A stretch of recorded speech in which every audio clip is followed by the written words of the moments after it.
흠, 좋아. 좋아, 해볼까. 안녕하십니까. 규 선생입니다. 오랜만에 올리죠? 제가 졸렸어요. 계속 컨디션이 나빠가지고. 근데 시험이 가까워지니까 컨디션은 이제 중요한 게 아니지. 아무튼 뭔가 빨리 해내지 않으면 안 되는 상황이라 그래서 올립니다. 지금 시각은 12시 46분이에요. 낮이 아니라 밤입니다. 밤, 오전 12시 46분이니까 큰 소리를 내면은 아래층에서 올라와서 초인종을 막 누르겠죠? 그러니까 조용히 하겠습니다. 사실 졸려요. 그래서 정신이 오락가락합니다. 오락가락하니까 막 헛소리도 나오겠지? 난 내 헛소리가 어떨지 너무 궁금해. 나중에 다시 들어봐야지. 시작하겠습니다. 오늘은요, 민족 말살 정책 아니에요. 이걸 뭐 민족 말살 정책도 물론 합니다. 그리고 병참 기지화 정책도 합니다. 근데 이걸 다 한 번에 모아서 얘기한다면요. 1930년대 30년대의 뭐 독립운동 아니면 30년대 우리나라 상황, 한반도 정세 뭐 이런 식으로 말하면 돼요. 우리가 지난번에 1920년대를 얘기했죠. 이때는 문화 통치를 했다면요. 1930년대를 이야기하려면 이 두 가지를 같이 얘기하면 된다는 소리입니다. 그럼 40년대는 어떻습니까? 마찬가지예요. 30년대에서 40년대가 똑같아요. 이걸로 한 방에 얘기하면 되겠지. 물론 저 두 가지로 얘기하는 건 너무 단순화시킨 건데요. 상관없습니다. 여기가요. 시험 문제가 꽤 쉽게 나와요. 막 상세한 거 안 나오고요. 되게 막 숨겨져 있는 거 안 나오고 그런 곳이에요. 그 이유는요. 이 시대는 우리나라에겐 흑역사예요. 너무 일방적으로 나라가 피폐해지던 때예요. 그리고 친일 세력이 제일 날뛰던 세력이 그런 시대기도 해요. 이 당시에 우리나라에서 제대로 친일 짓을 한 그런 뭐라고 부를까? 견공자제분, 네, 견공자제분들은요, 이 뒤로 굉장히 행복하게 잘 살았습니다. 그 후손들도 잘 살고 있어요. 근데 그러니까 이 시대가 너무 조명이 되면 기분 나쁘겠죠. 그래서 조명을 안 하는 것 같아요. 그 내 생각이야. 나 이거 뭐 아닌 거 아니겠지. 설마 그런 이유겠어. 하지만 우리나라는 친일파를 제대로 숙청을 못했습니다. 그건 사실이에요. 그리고 이제 숙청을 못했다는 것을 교과서에서는 얘기하지 않으니까. 그렇죠, 그렇죠. 만약 국정화 교과서가 나왔으면 완전히 없어졌을 수도 있어요. 이런 말 없었겠죠. 근데 다행히도 국정화 교과서 캔슬됐죠. 쌤통이다. 내가 이거 나올 때부터 없어질 줄 알았다. 자, 아무튼 할게요. 내가 잡설을 너무 길게 하네요. 민족 말살 정책부터 하겠습니다. 민족 말살 정책이라고 하는 것은 우리 민족을 없애버리려는 일본의 악랄하고 잔인한 계획으로서 민족 자체를 말살시킬 이렇게 하면 안 되고요. 시작부터 보셔야 돼요. 1931년부터 생각해봐. 이때 만주사변이 일어나거든. 만주사변이라고 하는 거는 중국의 북쪽에서 교전 난 거예요. 일본의 그 자식 이름이 뭐더라?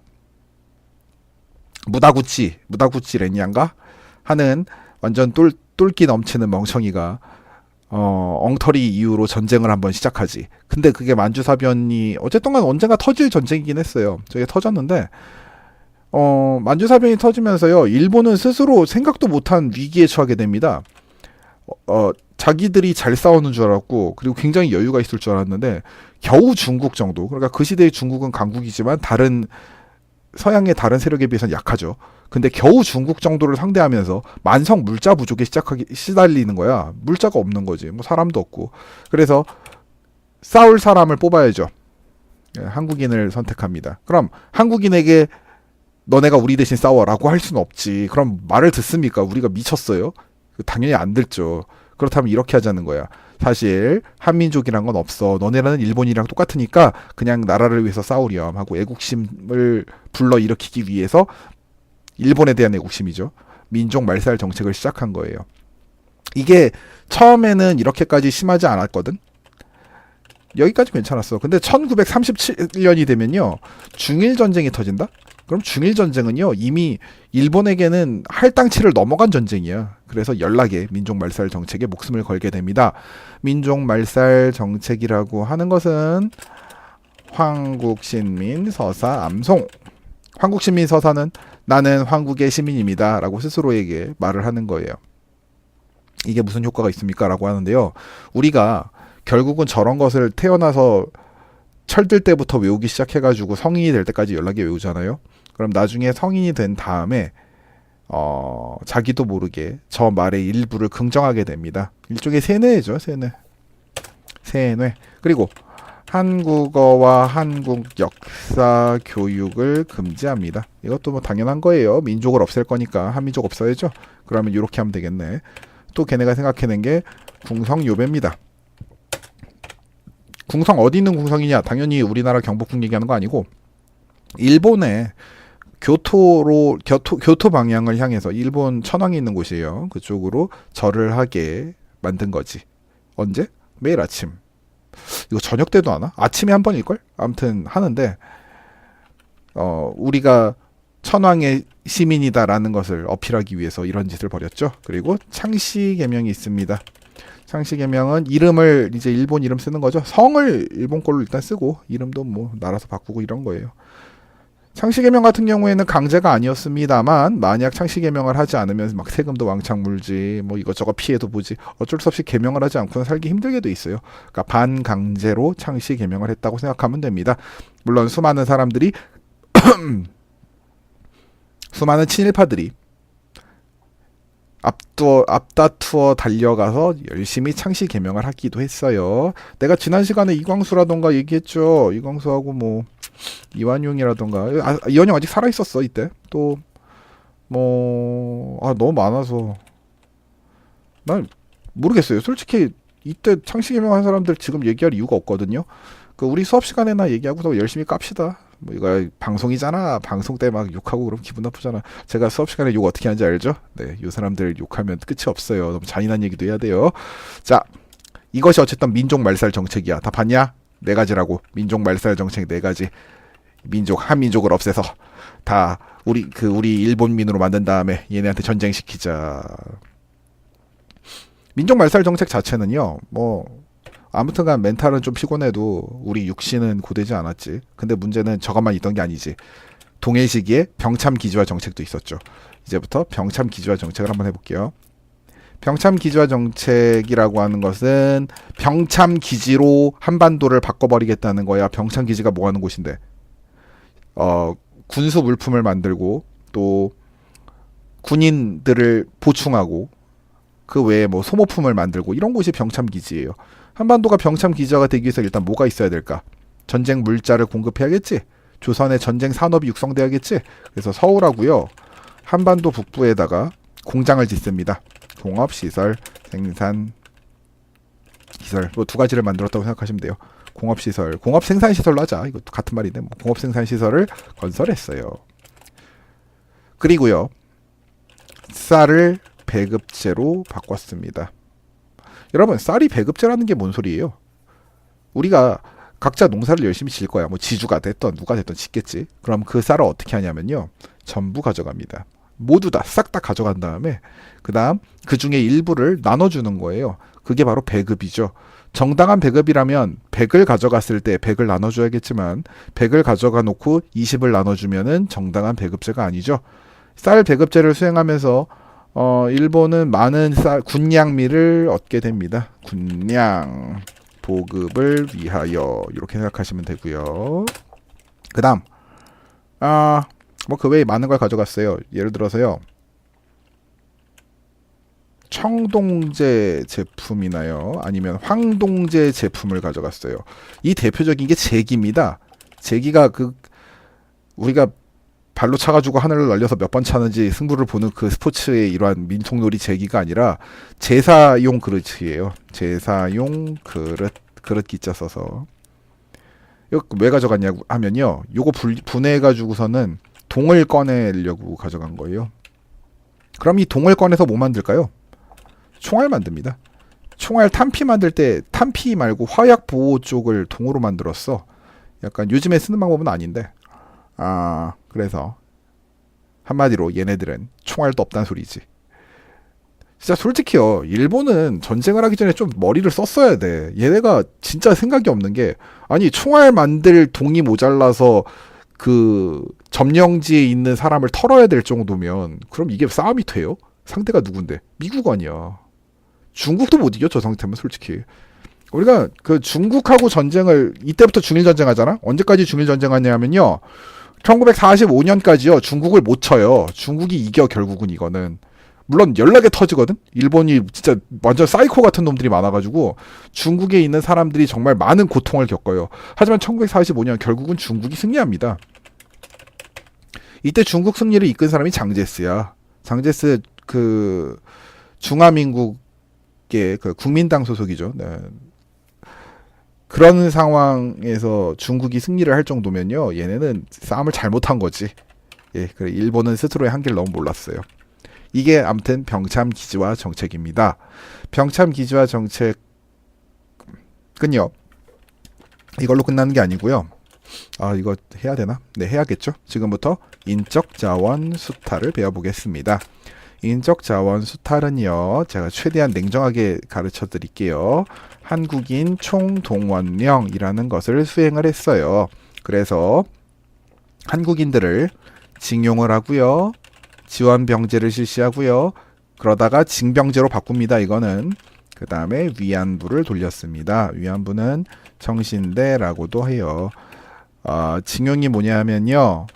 가서 일 시키는 거예요. 노동입니다. 노동은 주로 광산이라던가 하는 광산에 종사하는 것도 있지만요. 주로 건설에 투입을 했어요. 어디 건설이었냐면요. 공항이나 항만 같은 곳에서 했는데 우리나라에다 짓는 공항이 아니고 일본이 점령한 동남아시아 지역에 있는 섬 쪽에서 공항을 짓는데 투입이 됐어요. 투입된 사람들은요. 정말 좋지 못한 환경에서 일했기 때문에 살아있는 채로 다리가 썩어 나간다던가 여기저기 다쳐서 치료를 받지 못한 상태로 그대로 죽어갔습니다. 꽤 많은 시체가 거기서 묻혔고요. 살아남은 분들은 한국으로 돌아와서 아무 보상을 받지 못한 채로 살아갈 수밖에 없었지요. 냉정을 유지하고 있죠. 아주 괜찮아요. 욕하면 안 되잖아. 방송 중인데. 네, 냉정을 유지하고 말을 할게요. 그리고 지원병제. 지원병제는요, 지원을 받는 거예요. 그 일본을 위해서 목숨을 걸 사람 조선인들 아니지 이제 너네는 일본인이니까 한국 시민들은 모여라라고 하는 게 지원병제예요. 그럼 지원병제를 미쳤다고 아니죠. 우리가 정신이 제대로 박혀 있으면 지원병으로 나갈 리 없는데 그런데 당시에 우리나라에 있는 친일파들이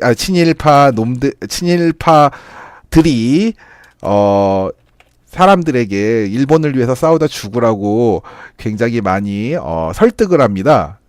지들은 안 싸우죠. 근데 설득은 하죠. 그래서 그 우리나라에서 한 지식을 한다는 지식인들이 모두 모여가지고 지원병제가 얼마나 훌륭한가를 설법하기 시작해서 많은 사람들이 거기에 훅 해가지고 일본을 위해서 지원병으로 나가서 전쟁을 하는데 근데 전쟁을 하는데 제대로 무기 지급을 받은 것도 아니고요. 애초에 일본군 전술이 그렇게 훌륭한 것도 아니야. 게다가 일본군이 무기가 많지도 않았지. 그래서 어떻게 활용을 했냐면요.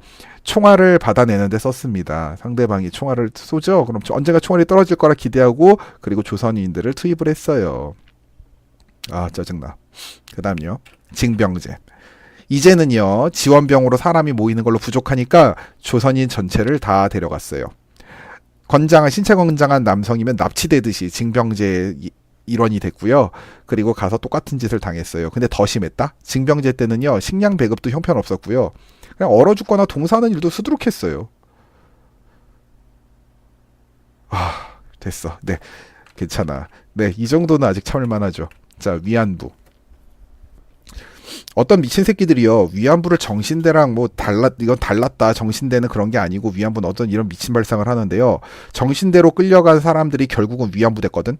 네, 그 미친 소리 하지 말라 그러세요. 정신대란 말 쓰는 것도 말도 안 돼요. 그냥 다 위안부야. 그러니까 위안부는 여러분 이것저것 그 뉴스 같은 데서 많이 나올 거예요. 위안부 가지고 많은 사람들이 막 얘기를 하는데요.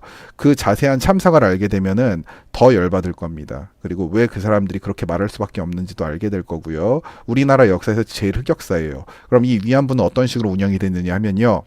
일본에서 우리나라에 있는 정년기의 여성들 혹은 결혼을 한 여성들 혹은 결혼을 하지 않은 여성들 알 것 없이 전부 다 데려갔어.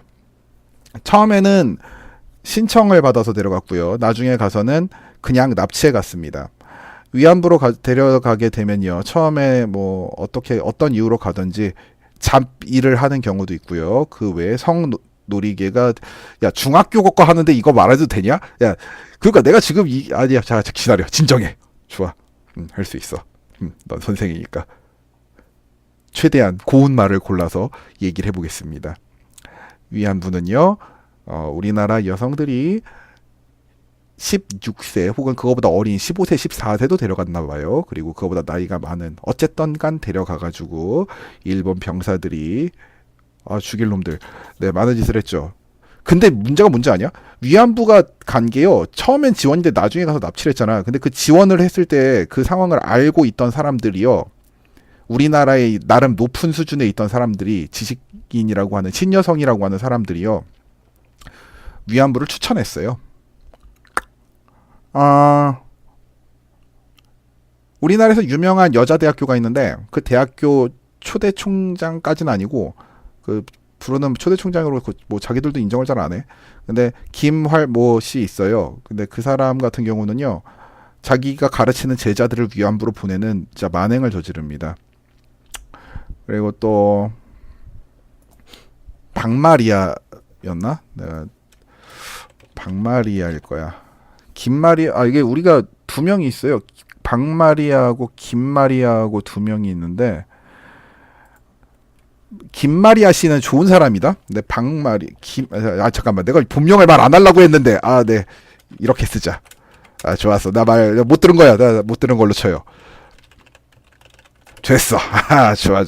이런 사람들이요 피해자가 아니라 이 사람들이 천하의 개 쌍년들이에요. 참 쓰면 안 된다니까. 어떻게 하지? 표시할 방법이 없어. 됐어. 네, 이런 사람들이 우리나라에 있는 여성들을 적극 막 권장하는 거지. 정신대, 징용 뭐 이런 데로 보내려고 막 강연을 펼쳤어. 한마디로 친일 앞잡이의 끝이에요. 얘네들이. 정말 나쁜 사람들입니다.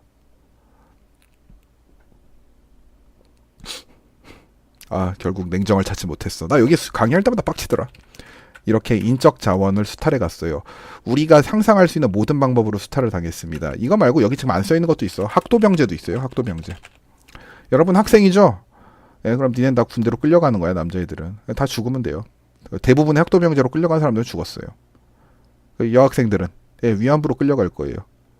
여러분이 끌려가고 말고는 정하는 게 아니다. 왜냐하면 니들 교장인 김할 B씨랑 박마리 B씨가 저 사람은 박마리 B씨는 저 사람은요 그 자기가 추천한 사람 수에다가 곱하기로 돈도 받았을걸? 이 사람 팔았어요. 우리나라 학생들을. 이게 병참 기조화 정책의 두 가지입니다. 물적 자원 수탈과 인적 자원 수탈이 동시에 일어났지. 그리고 그 결과 우리나라 안에 있는 많은 사람들이 괴로움을 얻게 되었다. 이렇게 생각하시면 되겠습니다. 이제 그럼 무장 독립 투쟁을 배워봅시다. 1920년대의 무장 독립 투쟁을 배우면서요. 청산리 전투를 내가 설명하면서 이런 말을 했어요. 가장 큰 전투, 그리고 가장 큰 성공, 가장 큰 승리. 이 뒤에 무장 독립 투쟁은요. 이렇게 과감한 활동이 없었습니다. 지금 1930년대에서 40년대의 무장 독립 투쟁을 설명할 건데 사실 별게 없어요. 몇 가지 중요한 것만 그럼 배워보면 되겠네요. 첫째, 만주에서 있던 건데요. 중국 부대들이 많았는데 중국 부대가 연합을 했어요. 누가 연합을 했냐면요. 양세봉의 조선혁명군, 그리고 지청천의 한국독립군. 이름이 굉장히 비슷한 게 많습니다. 뭐 재량껏 다 봐주시길 바랍니다. 이런 게 이제 연합을 했어요. 잠깐 확장해 볼게. 이렇게 좁지? 됐나? 된 것 같아. 자, 활약을 했고요. 중국 부대랑 연합을 할 수밖에 없던 게요. 우리가 그곳에서 중국 부대의 지원을 받지 못하고는 어차피 설 곳이 없었어. 알다시피 간도 참변 벌어진 다음에요. 자유시 참변까지 이어지면서 독립군 세력이 많이 꺾였기 때문이야. 그래서 이런 게 있었고요. 그럼 이제 중국 본토 얘기해 볼게요. 왜 중국 본토입니까? 아까 말했잖아요. 중국은 일본하고 전쟁 중이었다니까. 그러면 중국 본토에 쳐들어온 일본군을 없애는 게 우리 입장에서는 제일 좋은 방법 아니겠어? 그래서 중국 본토 얘기를 하려면요. 조선민족혁명당부터 얘기해야 됩니다. 1926년에 시작된 건데요. 얘네가 이제 김원봉이라던가, 여러분 김원봉 기억나시는가 모르겠네요. 김규식 그리고 지청천 이런 사람들이 모여가지고 민족혁명당을 짜요. 이게 1935년이야. 처음에 시작은 조선민족혁명당으로 시작을 했는데 이제 내부에서 많은 갈등이 있어요. 그 당을 하나로 만드느냐, 뭐 두 개를 병행하느냐 이런 갈등이 있었고, 요 갈등 과정에 이제 김구라던가 우리나라 다른 독립 운동가들이 섞여요. 그래서 그 결과 만들어진 것이 민족혁명당입니다. 민족혁명당은 보통요, 그 주력이 된 사람을 얘기하기 위해서 김원봉의 민족혁명당 이렇게 말을 해요. 여기에 슬픈 사연이 있는데 수업 시간에 그냥 해줄게요. 이거는 아무튼 민족혁명당이 만들어졌다는 거. 그럼 그 다음 얘기는 민족혁명당 바로 다음을 잇는 애들 얘기해야겠지. 중일전쟁이 이제 본격적으로 터지거든요. 그럼 중일전쟁이 중에요, 어떤 일이 일어나냐면 조선 의용대가 편성됩니다. 이게 김원봉 중심이에요. 그럼 김원봉 중심의 다른 두 사람은 어떻게 됐습니까? 라고 물으신다면 다른 두 사람은 떠났습니다. 지청천 같은 경우는요, 요 타이밍에 임시정부로 가요. 김규식도요. 다 임시정부로 가고 중일전쟁을 하는 와중에는 조선의용대만 남게 돼요. 이게 1938년이다. 김원봉이라는 사람은 어떤 사람이냐? 이 사람 중국에서 성장을 한 사람 중에 한 명이고 중국 무관학교에 있었고요. 그리고 장제스 밑에서 부하로 같이 싸운 적도 있어. 그러다 보니까요, 이 김원봉이라는 사람이 만든 단체는요, 장제스가 많은 지원을 해줍니다. 그래서 조선의용대라고 하는 것은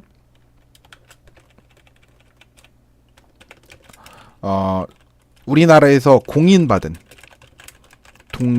독립무장부대로 활약을 하게 됩니다. 누구의 공인을 받아요? 중국 중일전쟁이라니까? 그럼 중국한테 공인을 받았겠지. 너네는 조선군이지만 우리 중국이랑 같은 연합군이야 라고 인정을 받았어. 이게 조선의용대는 나름 그러니까 괜찮았지. 근데 했던 일이 뭐냐면요, 심리전, 보로신문, 후방교란 뭐 이런 일을 했습니다. 왠지 좀 그렇죠. 막 치고받고 싸운 건 아니죠. 그래서요, 1938년에 조선의용대라는 이 단체에 있던 사람들은요, 여기에 대해서 불만이 있었어요.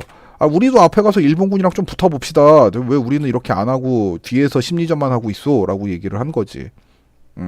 그래서요, 조선의용대의 일부가 빠져나가가지고요, 조선 독립 동맹과 연합을 합니다. 조독동은요, 요 타이밍에 김두봉이라는 사람이 이끌고 있었는데요, 여기 가서 연합을 해서 만든 것이 조선의용군이에요. 조선의용군은 계속 성장을 하게 되는데 이게 1942년이거든. 얘네가 성장을 하면서 일본군하고 상당한 교전을 많이 했고요. 그리고 교전 과정에서 최대 규모가 8,000명까지 올라갑니다. 그러니까 조선의용군은 굉장히 강한 부대로 성장을 해요. 그리고 이게 조선인민군이 돼요. 조선인민군 어서 들어봤어요? 예, 북한의 군대입니다. 우리가 이걸 왜 자세히 안 배우는지 알겠죠?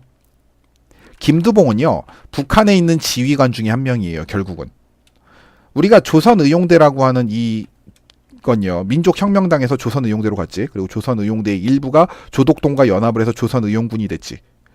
조선의용군은 북한 군대의 모체란 말이야. 우리가 이걸 배우면서 이렇게 자세하게 안 배우고 얘네의 공을 배우지 않는 이유기도 해요.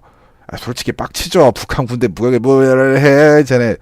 지금 그러니까 남북이 어디 있습니까? 북한 군대도 군대로 갔지만 어쨌든 일본군과 싸웠으면 된 거 아닙니까? 라고 하신다면 좀 이따가 6.25 배워보면 알아. 그냥 북한 군대 거 별로 배우고 싶은 마음도 없고 나도 가르치고 싶지도 않아. 자, 여튼 얘네가 조선의용대입니다. 그럼 김원봉은 어떻게 됐느냐? 김원봉은 어쨌든 김원봉의 생각은 그게 아니었죠. 그 장제스 밑에서 심리전과 포로신문 후반 교란을 주로 하자라고 생각을 했었는데 너무 많은 사람들이 조독동으로 빠져나갔단 말이야. 그럼 더 이상 조선 의용대는 유지가 안 되죠.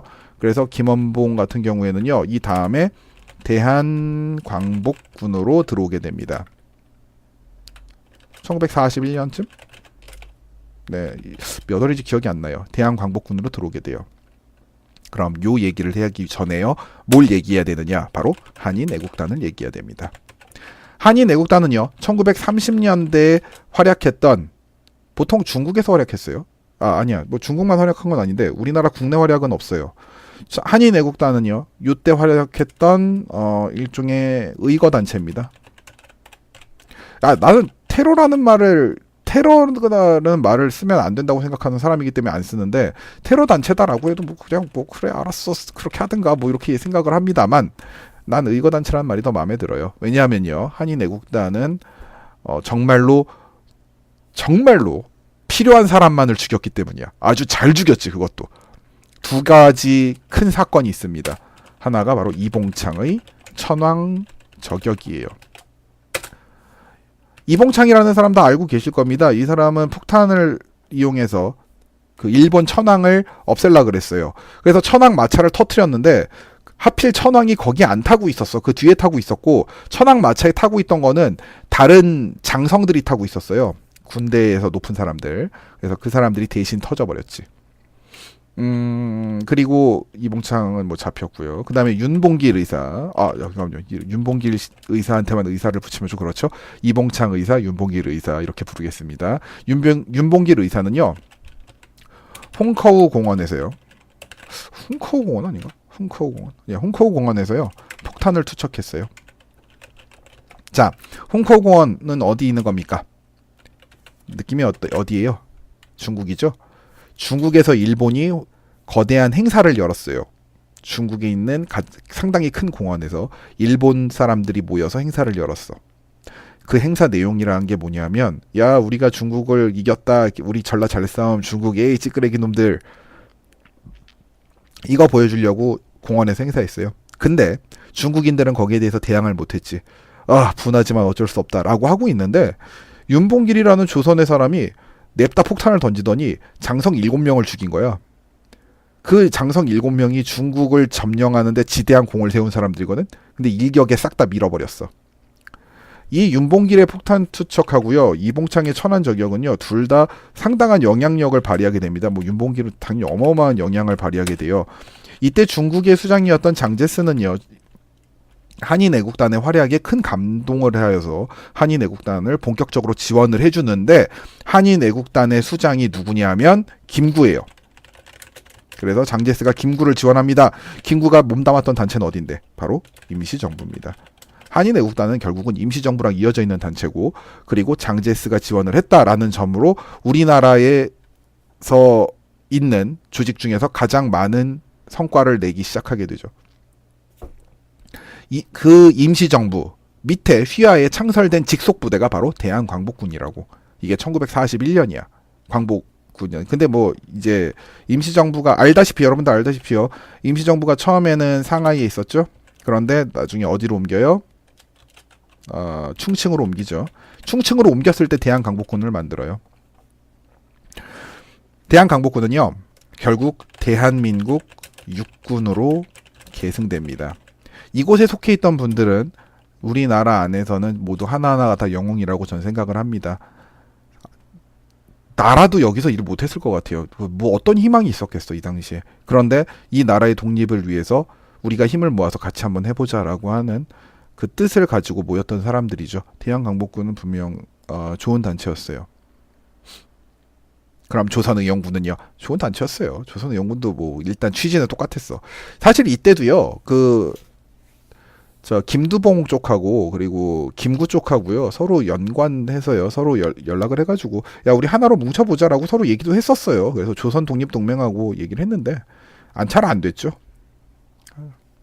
아무튼 뭐 잘 안 됐고 각자 했죠. 대한광복군은 대한민국 육군을 계승을 하는 단체로서 우리나라에서는 매우 중요한 단체입니다.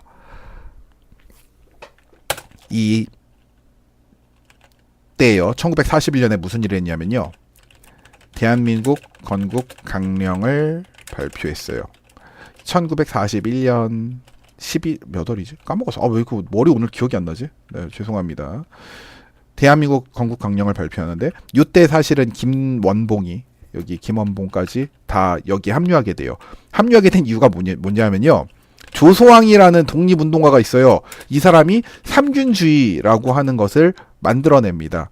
원래 뭐 이 사람이 혼자 오리지널로 만든 건 아니고 그 장제스가 만들었던 것 좀 이제 어느 정도 따라서 만든 건데 삼민주의를 흉내냈을 거야. 근데 내용이 뭐냐면요. 개인 균등, 민족 균등, 국가 균등이야. 세 개가 다 균등이니까 삼균주의예요. 개인 균등은 뭐냐? 모든 사람이 교육을 잘 받고 모든 사람이 투표권을 가지고 있어야 된다. 지금이야 당연한 얘기지만 이 시대에는 그걸 발상해내기 힘들었어요. 민족 균등은 뭐냐? 우리 민족 안에서 우리 민족은 우리 민족과 우리가 결정할 테니 니네 민족은 니네가 정하라는 거야. 민족 자결주의의 원칙을 어느 정도 담고 있지. 국가 균등이요? 국가 균등은 식민지는 없다. 점령국도 없다. 그러니까 모든 나라는 똑같다라고 얘기하고 싶은 거야. 이 삼균주의를 이룩하자라고 하는 게 조소왕의 의견이었고 그걸 바탕으로 만든 것이 대한민국 건국 강령입니다. 대한민국 건국 강령은요. 이거 외에 다른 게 몇 가지 더 있어요. 토지 및 주요 산업의 국유화 졸리니까 막 구유화 손가락 꼬인다. 국유화 그리고 민주공화국 수립. 네, 왕정은 없다는 거지. 이게 대한민국 건국 강령이에요. 대한광복군은요, 요 타이밍에 만들어진 거고요. 육군으로 계승을 하게 되는 것 외에요. 또 중요한 몇 가지 활동을 합니다. 예를 들어서요, 인도, 미얀마 전선에서요, 크게 활약을 합니다. 대한광복군 소속 소수 멤버가 활약을 합니다. 뭐 이런 거 나중에 다 찾아보세요. 재밌는 얘기가 많아요. 인도 미얀마 전선 얘기는 진짜 재밌어. 이거는 우리가 재밌는 게 아니고 그 일본의 전술이 정말 재밌었습니다. 정말 멍청한 전술이었지. 자, 아니야 쓸데없는 얘기를 너무 많이 했어요. 진짜 졸리긴 한가 보다. 오늘 막 말하는 게 앞뒤가 안 맞는다. 내가 무슨 말하는지 잘 모르겠어. 그러니까 여러분은 알아서 잘 돌려보세요. 한 5번 들으면 알겠지 뭐. 자, 잠깐 복습할게. 나도 나 자신에게 하는 거야. 자, 만주에서는 중국 부대에 연합했어. 그래 맞아. 양세봉의 조선혁명군, 지청천의 한국독립군. 이게 두 개죠. 얘가 남세봉의 조선혁명군이 남만주에서 했고요. 지청천의 한국독립군이 북만주에서 싸웠어요.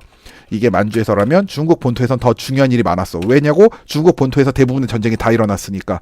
중국 본토에서 일어난 가장 중요한 일은 민족혁명당 결성이야. 민족혁명당 결성을 하는 건 세 사람이 주요 멤버였지. 근데 이 사람들은 1938년이 되면서 조선의용대를 만들게 되는데 이때는 김원봉만 남게 돼. 다른 사람들은 임시정부로 넘어가지. 김원봉의 조선의용대는 공인받은 독립부대로서 많은 활동을 했어. 그리고 근데 조선의용대에 있는 멤버들이 우리 좀 싸우자. 제대로 싸우고 싶다 해가지고 김원봉을 저버리고 김두봉과 연합을 해. 그리고선 조선의용군을 만드는데 이 조선의용군은 결국은 북한의 군대가 되지. 조선인민군으로 업그레이드가 돼. 한편 김원봉은 조선의용대 남은 사람들을 데리고 한국광복군으로 합류하게 되지. 그럼 한국광복군은 어디에서 시작됐느냐? 한인애국단부터 시작됐다고 생각을 해야 돼. 한인애국단은 1930년대부터 시작을 했고 이때 두 명의 활약, 이봉창 그리고 윤봉길의 활약에 의하여서 장제스가 제대로 지원을 해줘. 중국에서 지원을 제대로 받다 보니까 임시정부의 입지가 확 올라갔지. 임시정부는 결국은 상하이에서 충칭으로 도망가게 되지만 일본에서 막 쳐들어온다 그랬어. 도망가게 되지만 충칭에서 대한광복군을 만들 정도로 세력이 성장하지. 대한광복군은 대한민국 육군으로 계승되며 많은 훈련을 해. 민도 미얀마 전선에서 실제로 활약도 했지. 대한광복군은 국내로 침공 작전을 만드는데 본토를 얻기 위한 작전을 짰는데 근데 그거 하기 전에 전쟁이 끝나. 대한광복군을 조직할 때쯤에 했던 것이 대한민국 건국 강령인데 조소왕의 삼균주의를 기본으로 하여 토지와 주요 산업을 국유화하고 민주공화국을 수립하자 이런 내용을 담고 있었지. 잘한 것 같아. 야 대충 한 것 같은데 딱딱 떨어지네. 오늘 잘했다. 좋다. 컨디션 좋다. 근데 졸려서 자꾸 혀가 꼬인다. 우리 조금만 더 합시다. 카이로 선언하고요. 그 다음에 포츠담 선언 얘기해야 돼요. 카이로 선언은요. 1943년에 11월에 있던 건데요. 미국, 영국, 중화민국 이렇게 세 개의 나라가 카이로 선언의 대표로서 참가를 해요. 그리고 여기서 뭐 딴 거에 중요한 게 아니고 이때 대한민국이 나중에 일본이 끝나고 일본을 항복시키고 나면 일본이 지면 대한민국에게 독립을 주겠다. 이렇게 선언한 게 카이로 선언이야. 강호들이 열강들이 우리에게 독립을 해주기로 약속을 했다. 약속? 아니야. 언급을 했다. 이게 바로 카이로 선언의 의의예요. 그럼 이 다음에 포츠담 선언은요. 독일 포츠담에서 있던 선언인데요. 이건 거의 독일이 항복한 다음이야. 독일 항복 후. 그러니까 한 1년쯤 지났죠. 아까보다. 그리고 일본의 무조건적 항복을 촉구합니다. 이 선언 자체는 이거예요. 미국, 영국, 중화민국이 모여서요. 일본은 무조건 항복해라. 안 그럼 너네 큰일 날 줄 알아라. 라고 얘기를 하는 거죠. 근데 이 내용 중에요. 카이로 선언에 있던 얘기를 다시 한번 해요. 그래서 일본이 패망하고 나면 독립을 주겠다 이런 얘기를 합니다. 참고로 일본의 항복을 촉구했던 요 상황에서요. 일본 정부는요. 그냥 멍 때렸어요. 뭐 할 말도 없어. 그래서 에이씨 하고서는 그냥 조용히 넘어갔지. 그래서 미국에서 어라 말이 없네. 그럼 안녕 한 다음에 원토기 숑 쾅 슈밤 쾅 뭐 이렇게 됩니다. 이런 스토리예요. 포츠담 선언은 일본이 항복을 하라고 했고 일본에서 이걸 씹었어. 그 결과 원폭이 떨어졌다고 보시면 되지. 뭐 원폭만 떨어진 게 아니고 정말 많은 게 있었어요. 뭐 자결탄도 무사하게 떨어졌고 소이탄이라고 하죠. 소이탄도 떨어졌고 뭐 개판 5분 전이 됐죠. 일본이란 나라가 국가로서 아무런 가치가 없을 정도로 두들겨 맞게 되는 그 다음 이제 항복을 하게 되죠. 다 했다. 다 했어요. 이제 독립 얘기하면 될 거 아니야. 독립 얘기하기 전에 우리 역사수호 운동이라던가 이런 것도 해야 돼. 내가 나중에 하자. 나 졸려. 잘 거예요. 무조건 잘 겁니다. 2시간 얼마나 긴 거지? 자, 어쨌든 다음 시간에 봅시다. 잡설할 시간이 없죠. 야, 시험 공부하쇼. 야, 공부해. 너네 공부 좀 해. 내가 잔소리 맨날 하잖냐. 나 잔소리 좀 그만하게 해라. 니네가 알아서 공부 딱딱해서 잔소리. 이것도 잔소리죠. 예, 알겠습니다. 예, 수고하셨습니다. 여기까지 할게요.